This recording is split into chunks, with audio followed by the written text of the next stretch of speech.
Developing the business model for your startup.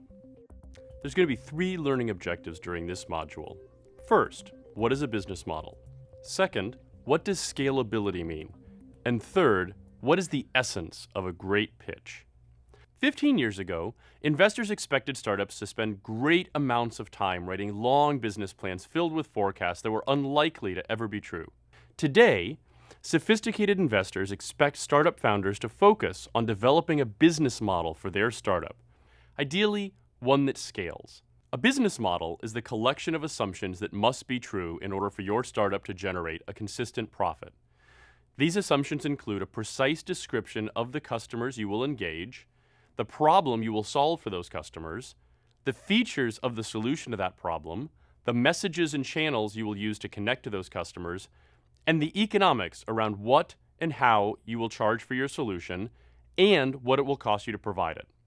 A scalable business model for your startup is one that not only enables the business to generate a profit, but one that is well suited to grow rapidly, and ideally become more profitable as the business becomes large. Rather than assuming that you have all the answers about your scalable business model from the start, you as a smart entrepreneur today begin with the idea that you have hypotheses that must be tested through actual interactions with customers.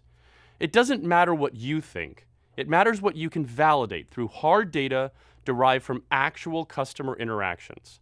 The Lean Startup methodology, popularized by Steve Blank and Eric Ries, is one important way of going through this continuous process of experimentation and business model development.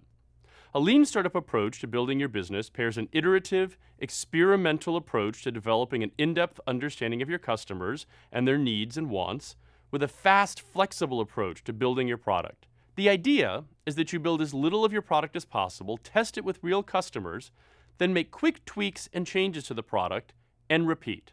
To communicate your scalable business model to potential investors and other audiences, you should maintain an up-to-date pitch or story you tell about your business. The physical manifestation of your pitch is a deck, usually 10 to 12 slides and no more, and as visual as you can make it.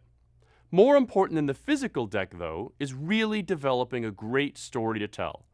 After all, there's going to be a lot of moments when you have the opportunity to pitch someone but won't happen to have your deck handy. Every great story has a beginning, a middle, and an end. The beginning is about setting the scene and introducing compelling characters to whom your audience can relate. The middle is about explaining a challenge that your main character faces. The end is about how your character resolves this problem in a satisfying way. Your pitch should unfold the same way. You need to start by explaining to investors who the user of your solution is. The more vivid a picture you can paint, the better. You then need to explain the incredibly frustrating or expensive problem that your user faces. A combination of anecdotes or case studies to make the problem seem real, with data to explain the size of the problem, is ideal. You need to end your pitch by showing how your solution solves this problem. And it's really important that you do this in the simplest terms possible. Finally, the epilogue to your story is explaining how you scale your business into a really big, interesting market.